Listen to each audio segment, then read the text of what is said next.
Cette vidéo permettra de faire un rappel des notions étudiées au primaire sur la reproduction sexuée chez les animaux. L'exemple qui sera traité ici est celui de la reproduction sexuée de la truite en élevage. Dans cet élevage, le pisciculteur maîtrise toutes les étapes de la reproduction. Il repère les truites femelles prêtes à émettre des cellules reproductrices appelées ovules. Il les capture, les endort et récolte ces ovules. Chez la truite, ces cellules, d'aspect sphérique, peuvent mesurer jusqu'à 3 mm de diamètre. Il va ensuite capturer des truites mâles afin de récupérer les cellules reproductrices appelées spermatozoïdes. Cette cellule, bien plus petite que l'ovule, ne peut être observée qu'au microscope.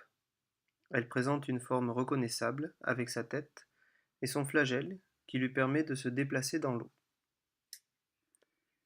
Dans le récipient contenant les ovules, l'éleveur y introduit les spermatozoïdes grâce à une seringue, puis mélange le contenu afin de mettre en contact les deux cellules reproductrices.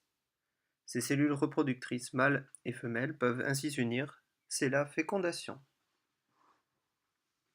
Cette fécondation permet d'obtenir une cellule appelée cellule œuf. Elle va se diviser, se développer pour donner un embryon qui sera contenu dans un œuf chez la truite.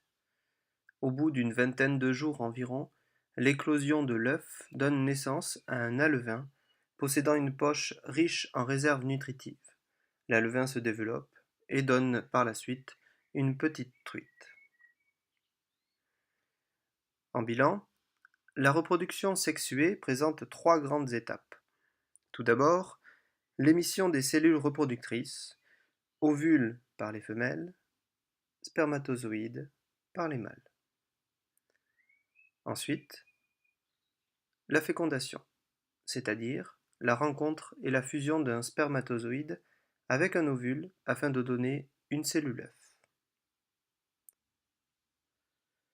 Enfin, le développement de cette cellule œuf donne un embryon qui, par la suite, pourra donner un nouvel individu. Dans le cas de la truite, l'embryon est contenu dans l'œuf. Si l'embryon se développe directement dans ce milieu de vie, c'est-à-dire dans un œuf, comme pour la truite, on parlera d'une espèce ovipare.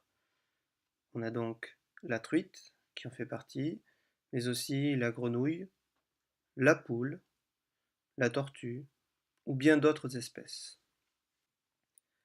Si enfin l'embryon se développe dans le corps de la femelle, on parlera d'espèces vivipares, comme l'éléphant par exemple, la baleine, le chien ou le chat, et bien sûr, l'homme.